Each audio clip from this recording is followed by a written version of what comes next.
The afternoon sun hung low over Los Angeles, casting long shadows across the sleek, mirrored windows of Summit Elite Autos. The dealership, a towering glass and steel structure, exuded luxury, its showroom floor gleaming with meticulously detailed vehicles, each polished to perfection. Outside, a row of high-end cars sat on display, their chrome accents flashing under the golden light. A modest older model SUV pulled into the parking lot, maneuvering carefully into an unmarked spot near the back. The driver's door swung open, and out stepped a man who, at first glance, didn't belong in a place like this.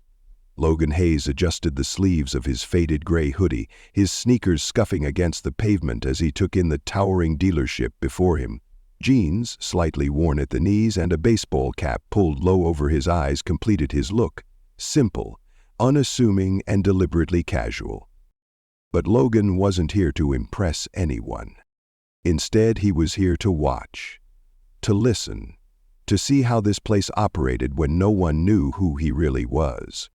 Just a few weeks ago, Logan had finalized the multi-million-dollar acquisition of Summit Elite Autos, making him the new owner of one of the most exclusive dealerships on the West Coast. But today, he wasn't stepping into the building as a CEO. He wasn't arriving in a custom-tailored suit flanked by advisors, shaking hands with managers who would bend over backward to impress him. No. Today, he was just another face in the crowd, a potential customer, a man in a hoodie walking into a world where people like him weren't always welcomed.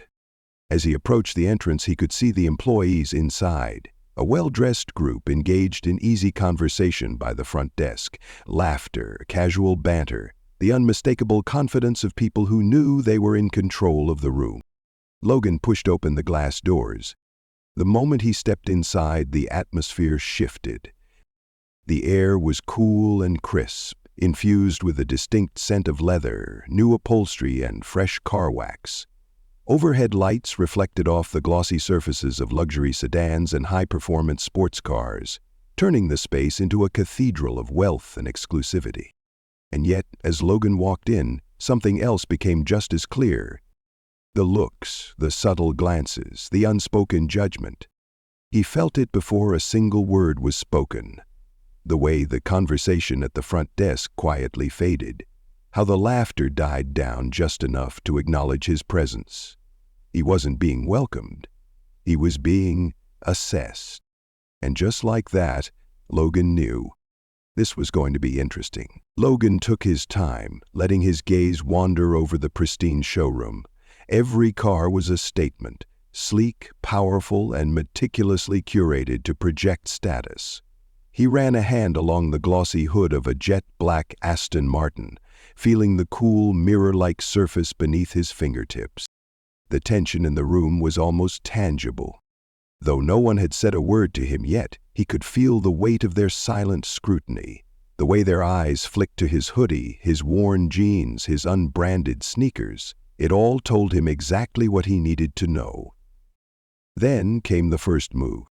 A woman in her early 50s approached with measured steps, her polished heels clicking against the marble floor. Her blazer was crisp, her expression sharper than the lines of the luxury sedans around her. Victoria Bennett, the dealership's lead sales manager. She stopped just short of him, her smile polite but distant, the kind that was carefully calibrated for professionalism but held no real warmth. "Excuse me, sir," she said, her voice smooth but clipped. "Can I help you?" Logan turned to her, offering an easy smile. "Just looking around," he said, gesturing toward the lineup of cars. Victoria's eyebrows twitched ever so slightly. "Are you shopping for a vehicle?" she asked, her tone carrying a delicate edge of doubt.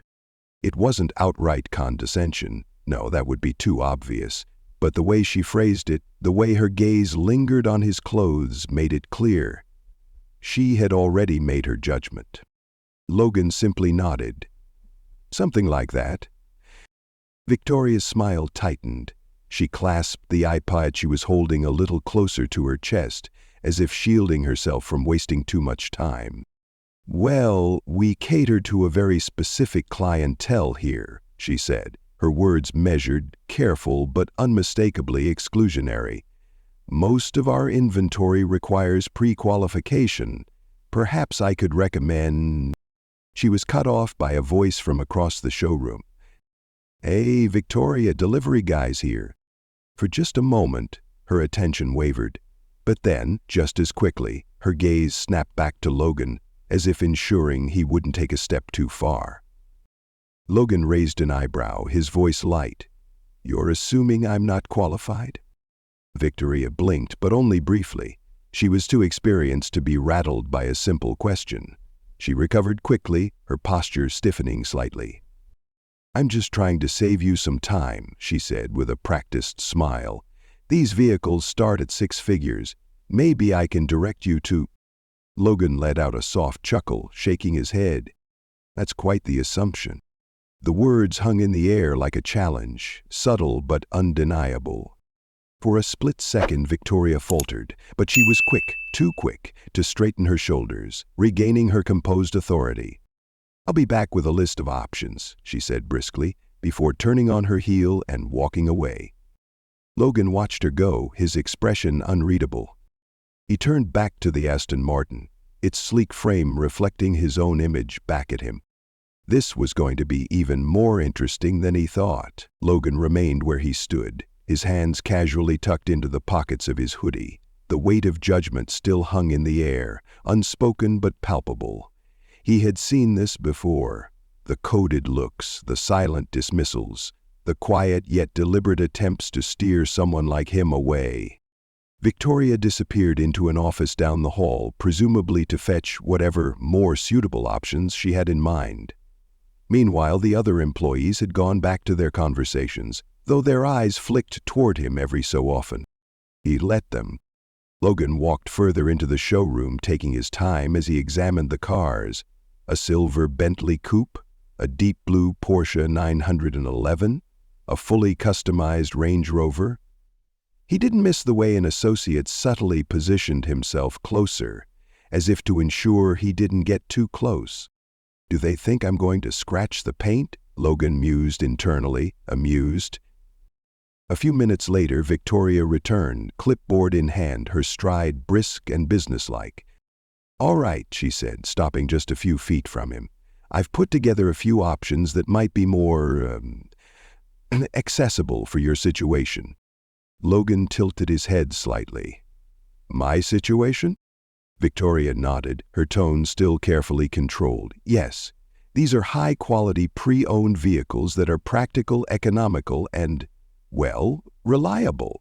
She handed him a neatly printed list of second-hand models. An older Lexus sedan, a mid-tier SUV, and a compact hybrid, each one significantly less expensive than anything in the showroom.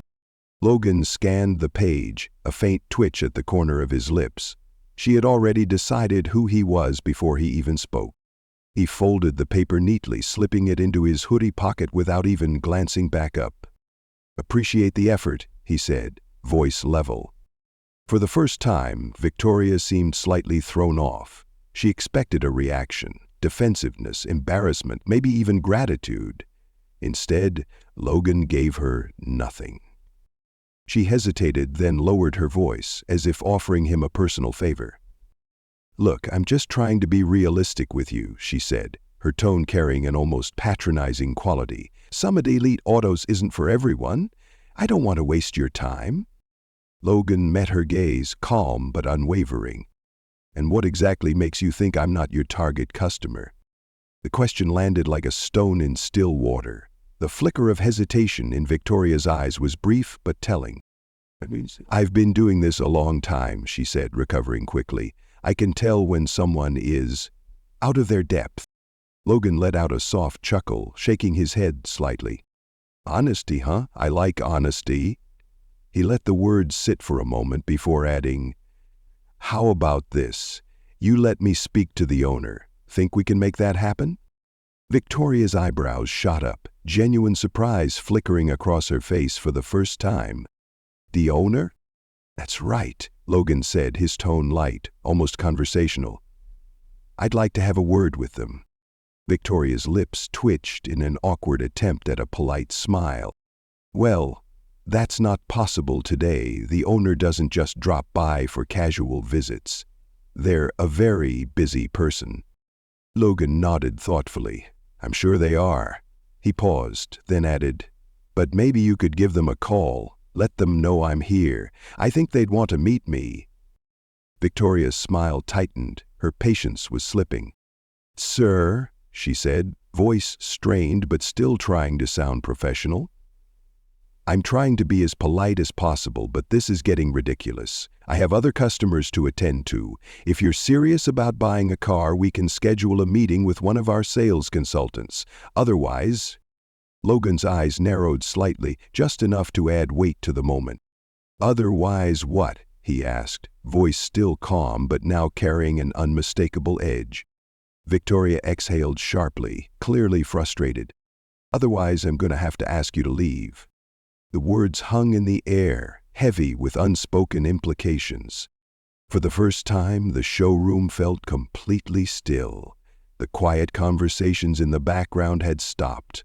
The sales associates, the assistants, even the receptionist at the front desk, all of them were now watching.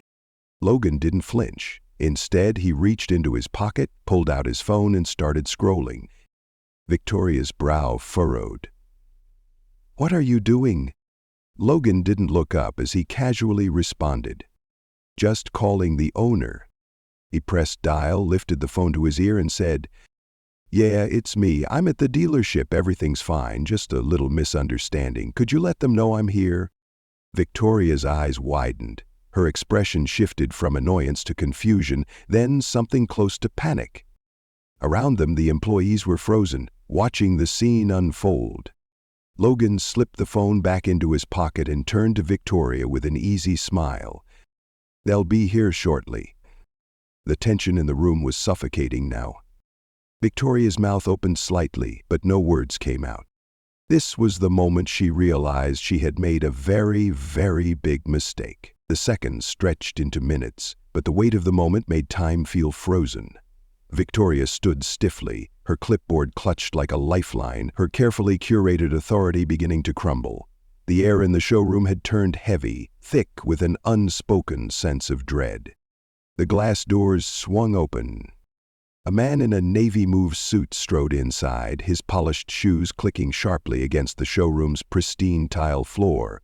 He moved with purpose, scanning the room before his gaze locked onto Logan. Then, to everyone's surprise, he smiled. Mr. Hayes, he said, his tone warm, respectful, good to see you again. Logan extended a hand, shaking his firmly. Appreciate you coming, Ethan. And that was it. That one exchange, that simple, easy familiarity, was all it took for the entire room to shift. The employees who had been watching from the corners of their eyes suddenly stood straighter. Conversations that had died out minutes ago wouldn't be restarting anytime soon. But no one was more affected than Victoria. Her expression went blank, her mouth opening just slightly as she looked between Logan and Ethan Graves, the regional director of Summit Elite Autos. She blinked, as if trying to piece together a puzzle that should have been obvious all along. Wait, she breathed, her voice barely audible. Mr. Hayes?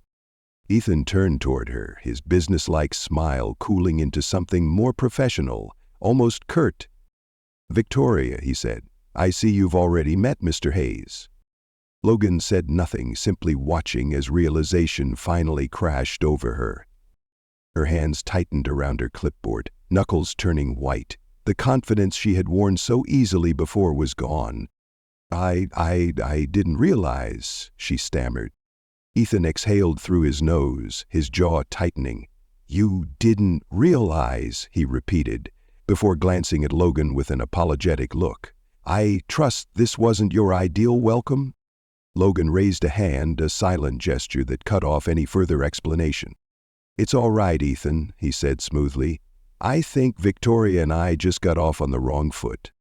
His voice was calm, too calm, but there was something undeniably heavy behind his words. Victoria swallowed hard. She knew. There was no talking her way out of this. Logan turned slightly, letting his gaze sweep across the showroom. All eyes were on him now.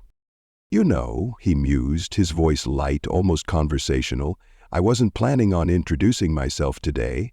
Thought I'd just get a feel for the place first, see how things run." He let the words settle. "And I did." Victoria's face drained of color. Logan shifted his attention back to her, his expression unreadable. "Tell me something, Victoria," he said, his tone even but deliberate. "If I hadn't been the owner, if I had just been some guy off the street, would you have treated me any differently?" Silence.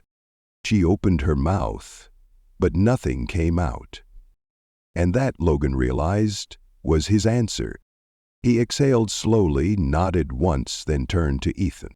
"Let's gather everyone in the conference room," he said. His voice wasn't loud, but in that moment it carried more weight than anything else in the room. The conference room at Summit Elite Autos was designed to impress. A sleek glass table stretched across the space, surrounded by high-backed leather chairs. Floor-to-ceiling windows overlooked the city skyline, but today no one was admiring the view. The employees sat in tense silence, their usual confidence replaced by quiet unease. The air was thick, charged with the kind of anticipation that came before a storm. At the head of the table stood Logan Hayes. Gone was the casual posture, the laid-back demeanor of a man simply browsing cars. Now there was a quiet authority in the way he held himself, his presence commanding without needing to raise his voice. To his left stood Ethan Graves, arms crossed, his expression unreadable as he observed the room. And across from Logan, seated stiffly in her chair, was Victoria Bennett. Her usual poised confidence was nowhere to be seen. Instead, she sat with her hands clasped tightly in her lap, her clipboard forgotten beside her.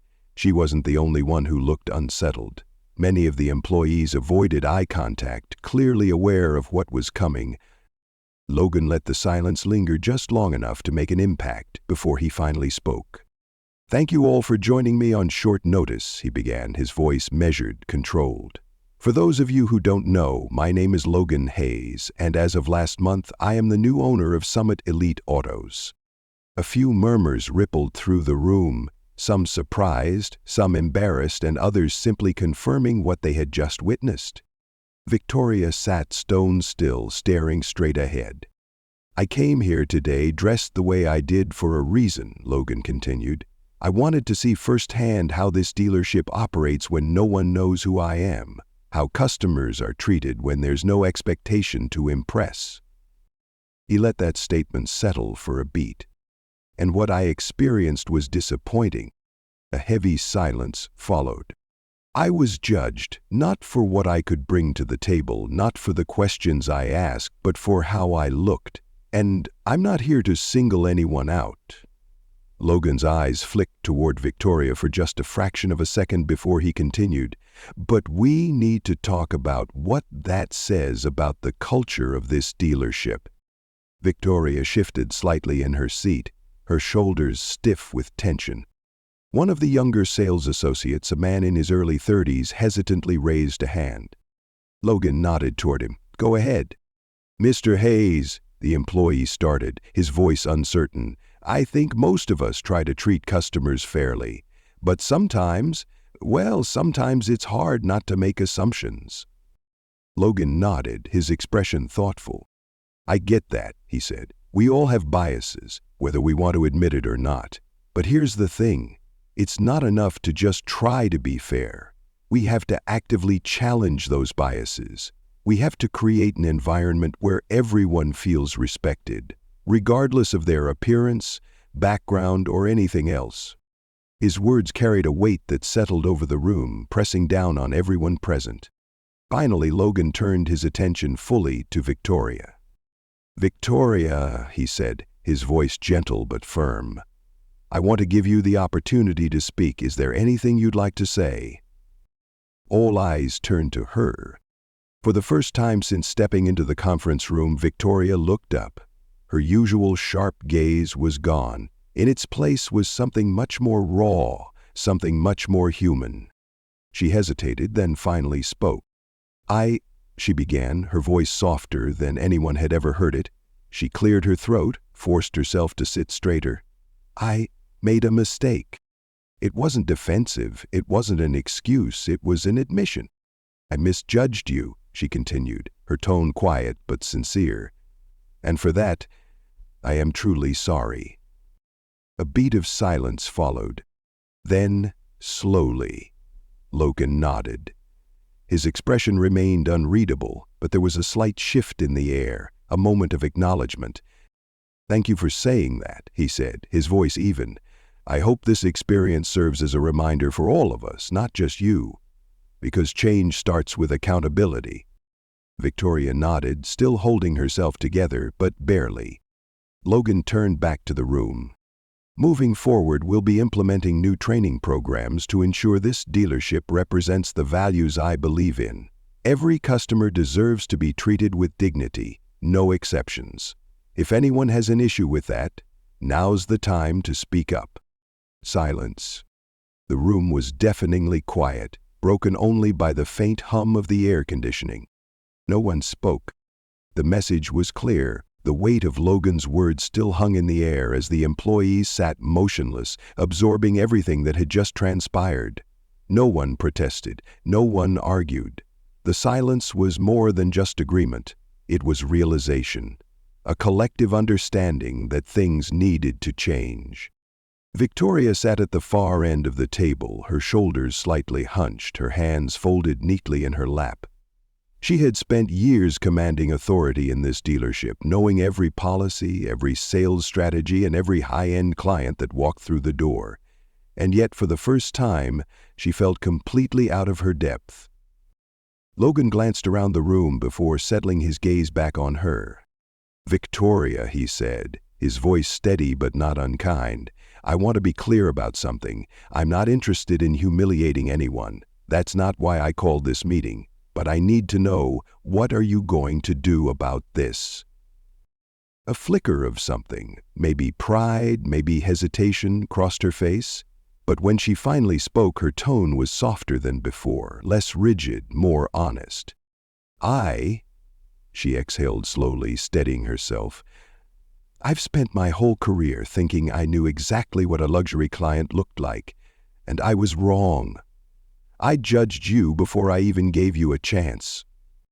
She paused, pressing her lips together before continuing. I should have done better. I should have treated you the way I'd treat anyone who walks through that door, with respect, with professionalism. I didn't, and I take full responsibility for that. The admission wasn't easy. It wasn't a quick apology just to smooth things over. It was real. Logan nodded, taking a moment before responding. I appreciate that, he said simply. Accountability matters. But so does change. Victoria lifted her chin slightly, her usual composure slowly returning, not out of defiance, but out of determination.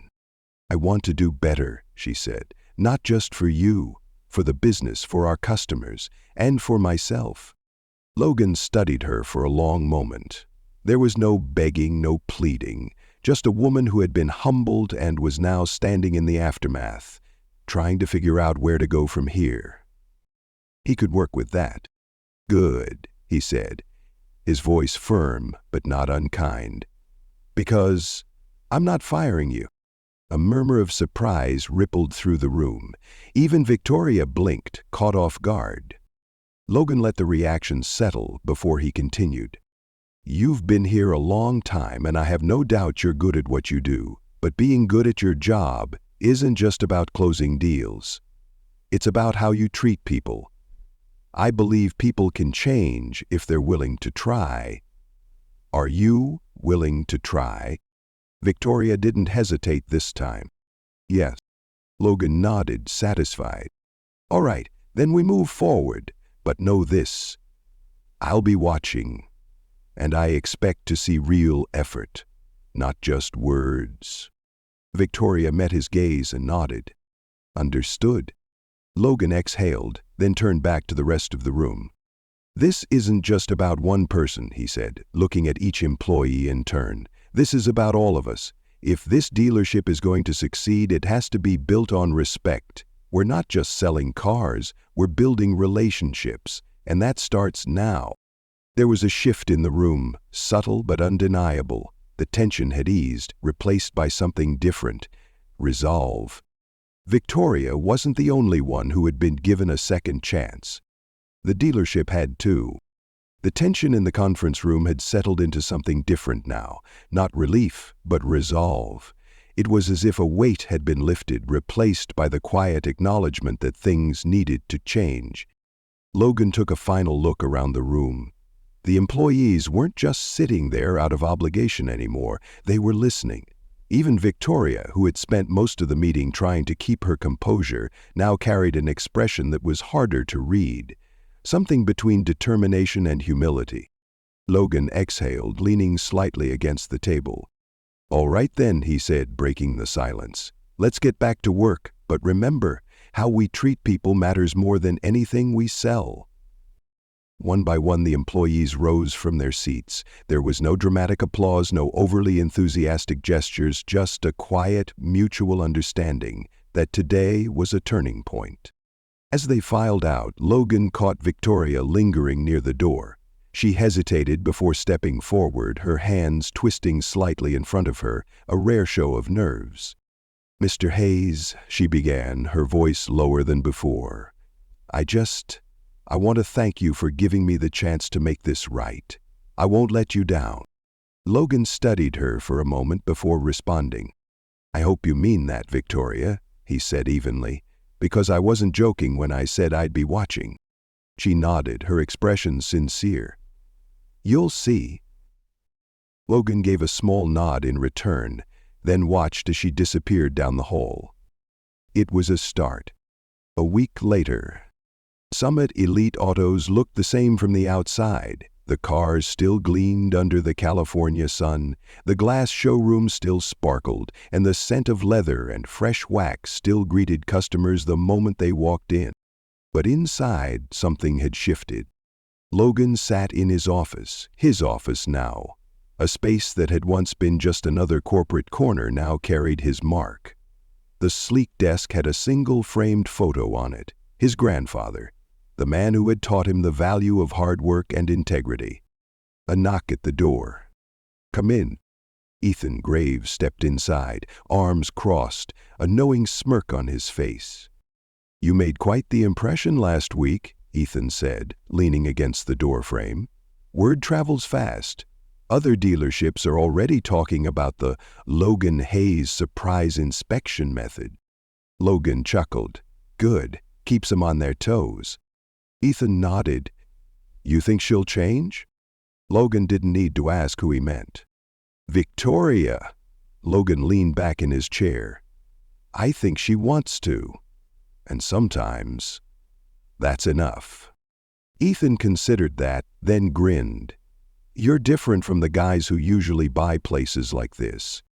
Logan smirked. "Yeah, I know." Outside, he could see Victoria on the showroom floor. She was speaking to a customer, not in the polished, rehearsed tone he had heard before, but in a way that actually felt real.